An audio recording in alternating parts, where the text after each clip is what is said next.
사토가에리, 아기를 낳은 딸이 친정으로 돌아와 몸을 추스르는 기간을 말합니다.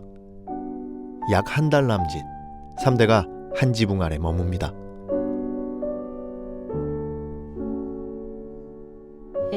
産後は娘と孫と両方実家に母親の実家の方に帰るっていう風習は日本では多いと思います。 엄마가 된 딸에게는 온전한 회복의 시간을, 할머니에게는 엄마의 추억을 살릴 수 있는 시간이기도 하죠. 우리에게도 익숙한 풍경입니다. その家それぞれあると思うんですけど、だいたい産後床上げというのは日本にあって、産後1ヶ月で、寝たり起きたりの生活をする母親が床を上げて、そこから普通の生活、水を使ったりとかする家事ができるようになるっていう言い伝えがあるので、だいたいそのぐらいまでは実家で過ごすのが多いんじゃないかと思います。めちゃくちゃ助けていただきました。私がちょっと寝れてない時にれいちゃん抱っこしてもらってて、代わりに寝させてもらうようなちょっとしたれいちゃんのお世話も一緒にしてもらって、めちゃくちゃ助かりました。いつまでも甘えてるわけにいかないので、帰って頑張ります。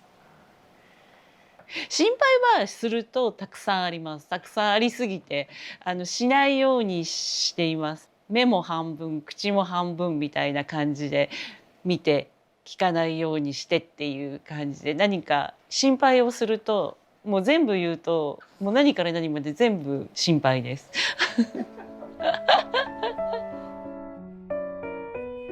ミルク全部飲んだ？飲んだよ。ほら。ありがとう、もらってくね。はい。はい。寝んでよ。寝んでよ。 起きないね。 우리와 가깝지만 다른 문화를 가진 일본 할맘들은 어떻게 손주들과 관계를 쌓아갈까요?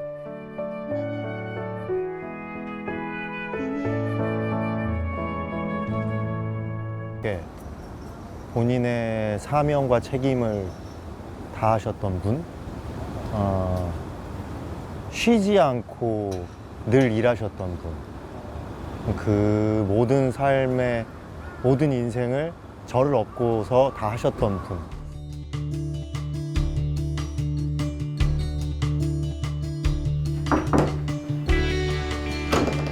konnichiwa. konnichiwa. よろしくお願いします。よろしくお願いします。はじめまして。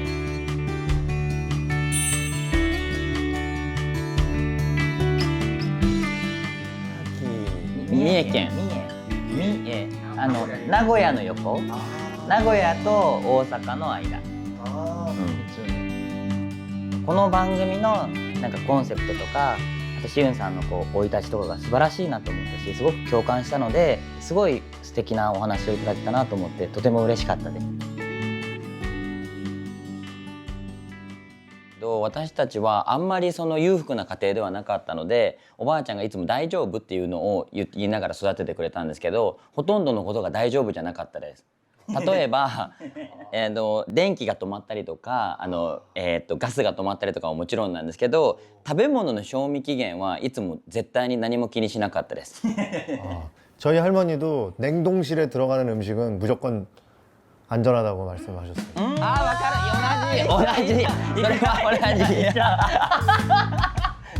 すごい信用してるからね、それはね。私たち冷凍庫のものは一生腐らなかったって教えられました。なんだっけ、けんちゃなけんちゃなじゃないけど、何でも大丈夫ってみんなおばあちゃん言うから、本当にそこはすごい一緒だなって感じました。 혹시 이제 크고 났더니 아 내가 이렇게 할머니랑 닮아 있구나라고 느낀 순간이 있었나요? 似てない。似ている。似ている。ああ。たくさんあるけどね。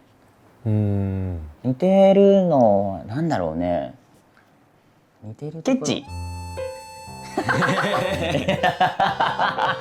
私たちのおばあちゃんはもったいないが好きだったから、お茶は絶対にコンビニとか自動販売機で買っちゃダメって言われてて、今もうなるべくお茶以外のものを買います。あとね、おばあちゃん傘を買うなって言ってたから、僕ら多分誰かからもらったことはあるんですけど、傘をまだね人生で僕は買ったことほぼ1回もないかも。まあ仕事でこう何かやらなきゃいけない時は買うけど、自分に傘、ビニール傘を買ったことないです。お店が忘れ物があるから。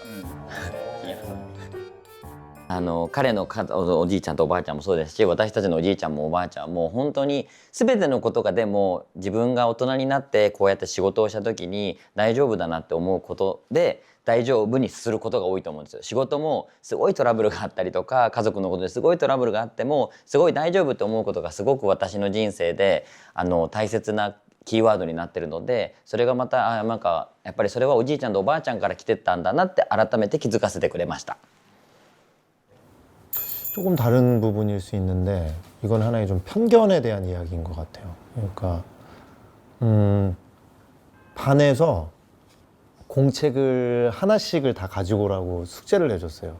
그래서 이제 제가 반장이어서 공책을 다 걷었더니 한 45권의 공책이 된 거예요. 그래서 됐는데 학교 종례 때 제가 이제 제일 키가 커서 맨 뒤에 있었는데 선생님이 그때 우리 동구는 할머니랑 사는 친구라서 어려우니까 이거는 이제 공책을 얘한테 줘야 된다고 하면서 갑자기 저한테 나와서 받으라고 하면서 애들한테 박수를 치라고 해서 45명이 다 박수를 치고 있고 제가 결혼식장처럼 퍼레이드로 나가서 공책을 받아온 거죠. 할머니가 그 다음날 이걸 들고 가셔가지고 우리 그런 집 아니라고 했던 기억이 나요. 그때는 뭐 어렸을 때 아무것도 몰랐는데 할머니가 많이 속상해 하셨을 것 같다는 생각. それは僕らが悲しいんじゃなくて、おばあちゃんに悲しくさせちゃったなっていうのがあったんですけど、小学校3年生ぐらいかな、運動会で、昔の運動会はお父さんかお母さんと走るっていうね、子供が日本だけかもね、もしかするとあるかもだけど韓国もそういうシーンで、なんで僕と深見ちゃんはこうおじいちゃんとおばあちゃんと走らなきゃいけないんだって、なんか恥ずかしいと。あと遅いからね。遅いしね、おばあちゃんだからすごく足もね。それをすごい言った時に、初めておばあちゃんがなんかこう悲しくて、泣いたか分かんないんだけど泣きそうになってたのを見て、あ、なんか言い過ぎちゃったなとも思ったし、なんか悲しくさせたくないなって思ったのが、多分それが最初で最後かもです。おばあちゃんが悲しい思いをさせたというか、嫌な思いをさせちゃった、傷つけちゃったというか。 돌이켜보면 할머니의 서운한 내색을 본 적이 없는 것 같습니다. 나보다 내 손주의 상처를 보는 것이 더 아프시기에 내색조차 안 하셨던 건 아닐까요? 최근에 한국은 이 조부모님들, 할머니나 할아버지가 손주를 키워주시는 문화들이 좀 많이 늘어나고 있어요. 그런 문화에 대해서는 어떻게 생각을 하시는지 좀 궁금해요. 僕らはすごいいいことだと思います。すごくいいことだし、僕らもそうだし、しゅんさんもそうだと思うんですけど、おじいちゃんとかおばあちゃんに育った子供たちって早い段階でお父さんとお母さんよりもおじいちゃんとおばあちゃんが弱いんだと気づくんですよね。自分よりも、弱いってその体が悪いとかじゃなくって、その同じような人間だし、大人になればちょっと体が悪くなったりもするし、歩くのも遅くなったりとか、こう自分より優しくしなきゃいけない相手っていうのを気づくのが早くなると思うんで、その分おじいちゃんとおばあちゃんに育てられた人たちってきっと優しさに気づくのが子供のうちに早くなると思うから、すごく僕らはいいことだなとは思うけど、一緒だよね。저희한테는 할머니 할아버지가 부모님인 거니까 인생이라는 거는 어쨌든 영원한 것은 없다라는 것을 깨닫는 것이 곧 슬픔만은 아니고, 그러기 때문에 지금이 소중하다는 것을 조금 더 빨리 배울 수 있게 된 것 같아요. 저도 할아버지의 죽음으로부터 그런 것들을 느꼈던 것 같아요. 아, 지금의 사람들, 지금의 가족이 너무너무 중요하구나. 오늘이 중요하구나. 그러니까 이렇게 행복하게 추억할 수 있게 되는 거는 저희들의 긍정 에너지가 아니라 정말로 그렇게 삶을, 유년 시절의 삶을 잘 완성시켜 주신 이 양쪽의 조부모님들의 노력과 참 그 위대함이 있지 않았나 하는 생각이 들어요.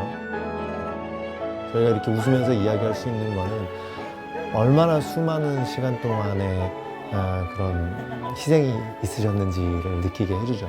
덕분에 저희는 이렇게 행복하게 이야기하고 있는 거라고 생각해요.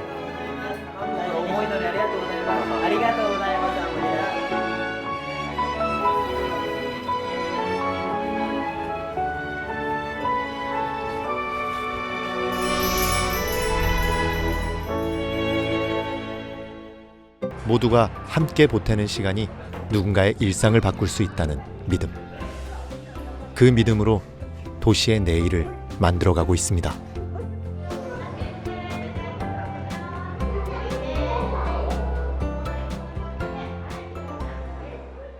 そうですね、孫休暇についてはですね、社会全体で子どもたちをですね育てていこうというふうなメッセージをですね含んだ休暇であるというふうに私は考えています。私が子どもの頃は町全体ですか、例えば近所のおじちゃんおばちゃんとですねに遊んでもらいながら一緒に子育てをしたというような環境があったんですね。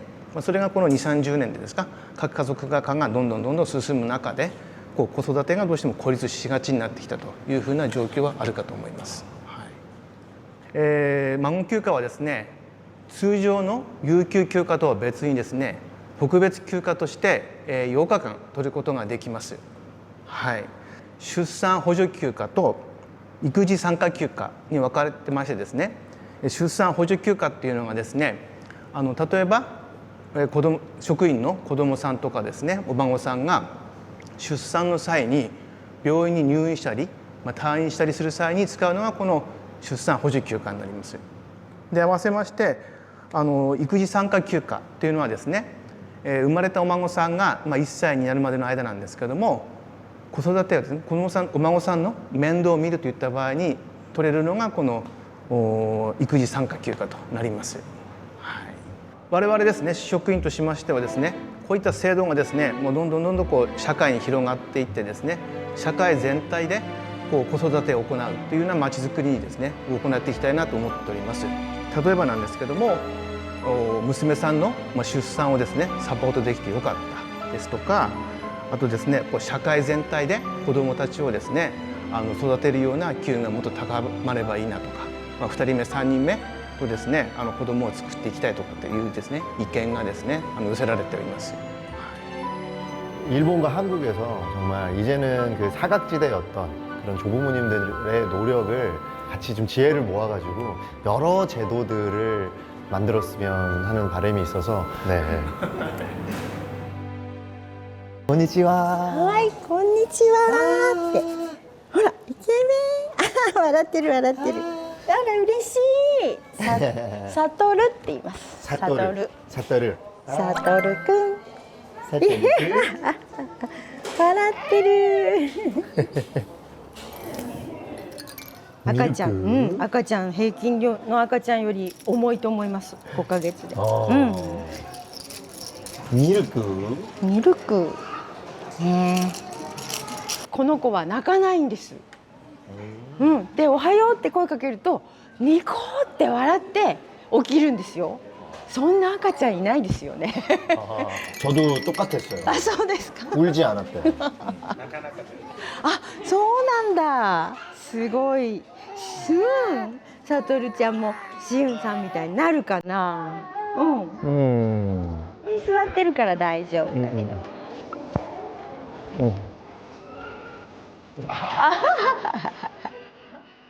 재채기와 마음은 숨길 수 없다는 옛말처럼 사토르를 바라보는 할머니의 깊고 진한 마음이 주위까지 밝혀줍니다. 음.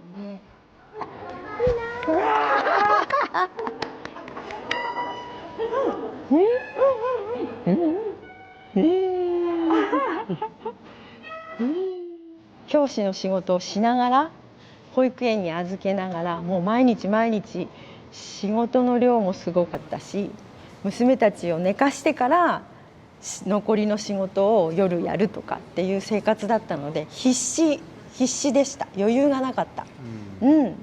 でも孫はね、全然娘の子供だからとても余裕があります。だから楽しめるかな。楽しいですね。 할머니는 젊은 시절 딸을 키우던 때와는 또 다른 새로운 기쁨을 발견했습니다. 책임의 무게는 한결 가벼워진 채 말이죠. 働いていると自分のために取らなきゃいけない休みもあるので、自分の健康とか都合とかで、孫休暇があると自分のお休みとは別に孫のためのお休みをいただけるので、自分のための休みが減らないで済むっていう良さはあると思います。孫が生まれて1年の間に5日間休めるんですけど、1歳になるまでだから、それが3歳ぐらいまで伸ばせてもらったら、助かるかなと思います。3歳から保育料が無料になるんですね。だから保育園に預けやすいって。 제도적이라던가 아니면은 도움들 그리고 공론화되는 그런 문화들이 더 많아야 되지 않을까.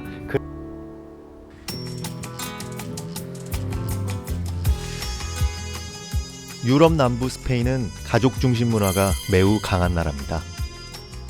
3대가 함께 모여 돕는 것을 당연하게 여기는 곳이죠. 한국에 할맘이 있다면 스페인에는 아부엘로스 칸구로가 있습니다. 캥거루처럼 손주를 품에 안고 다니며 육아를 전담하는 스페인 조부모 현상을 일컫는 말인데요. 나라마다 사랑의 표현 방식은 다르지만 가족에는 같은 무게와 온도로 각국에 존재한다는 것이 신기하네요.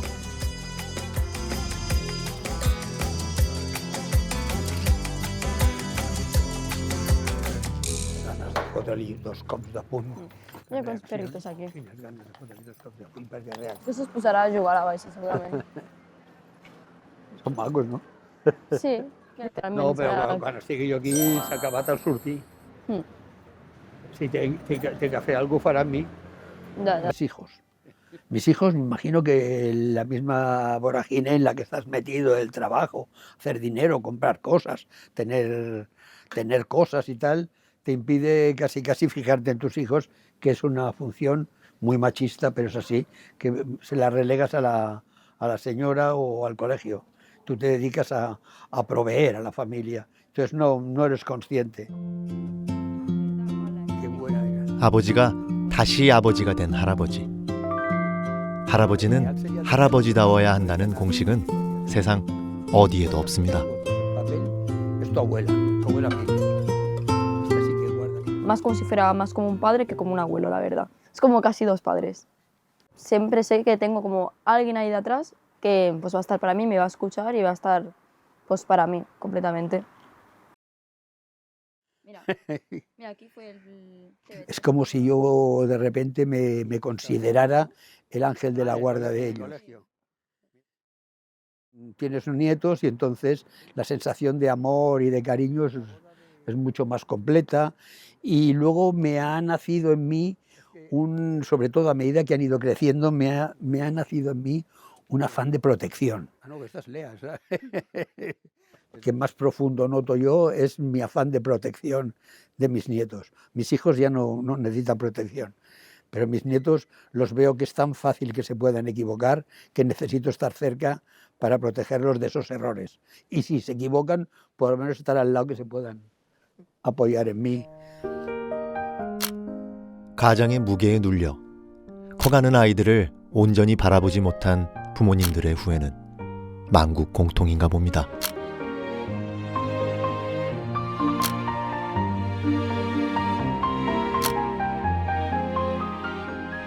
Que puede hacer las dos cosas, puede compartirlo tranquilamente, hay tiempo para todo, pero que no se pierda disfrutar a sus nietos. No hay crucero en el mundo, ni hawaiana que baile, ni danza del vientre, no hay nada comparable a disfrutar de tus nietos, nada.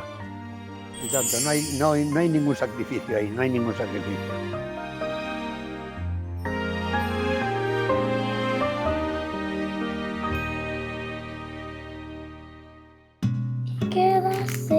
내어줍니다.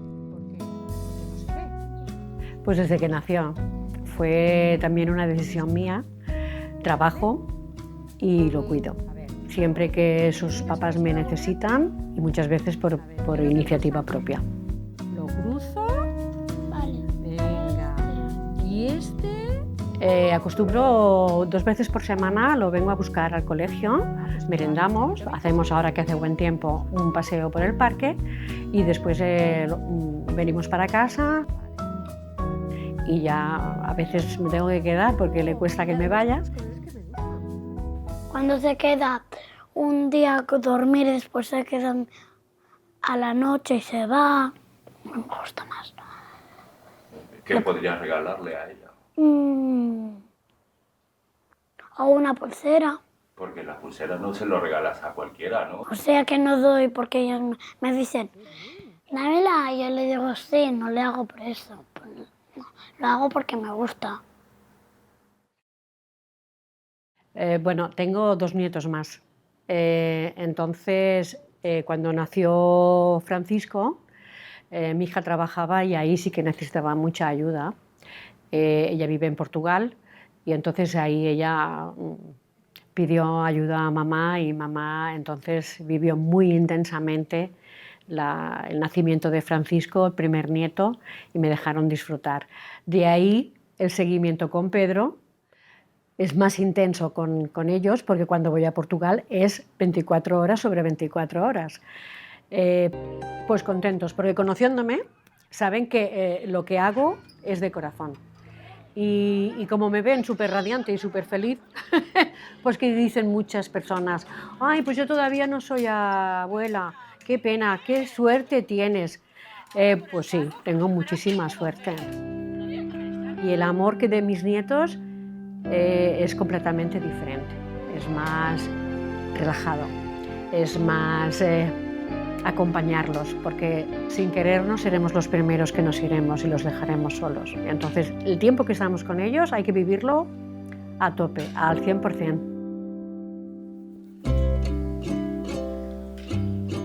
De la dedicación hay distintos estudios. Hay un estudio de Eurofound, más marcado en la Unión Europea, que dice que los abuelos y abuelas suelen cuidar una media de 16 horas a la semana, muy familiístico,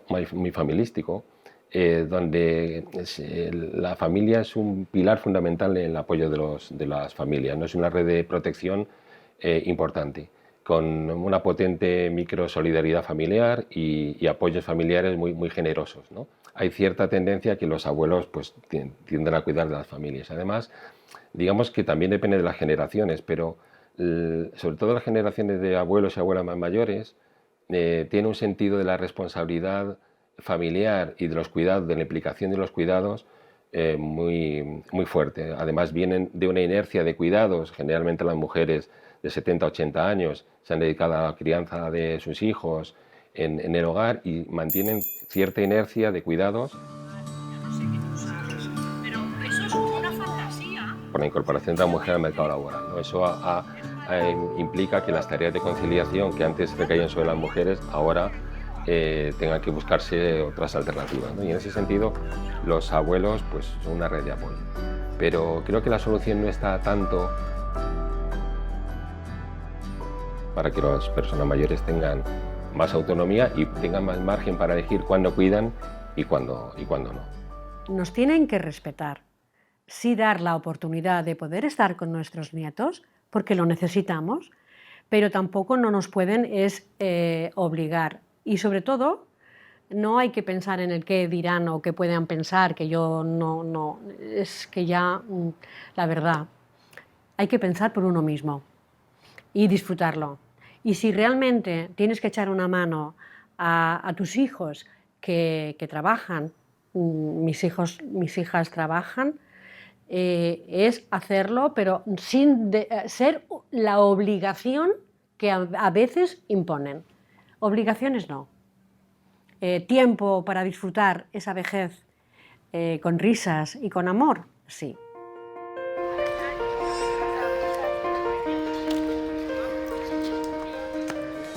불과 몇십 년 전만 해도 대가족 속에서 조부모의 손주 돌봄은 당연한 일이었죠. 도시화로 가족의 형태는 달라졌지만 그 방식만 바뀐 채 이어진 돌봄의 얼굴이 지금 우리가 말하는 할맘인지도 모릅니다.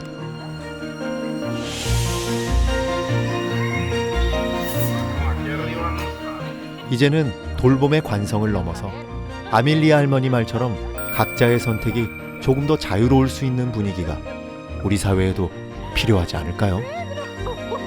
Poquito a poco, Pedro. y por esa parte estoy bastante contenta y orgullosa de tener un abuelo así tan cariñoso. ¡Guau!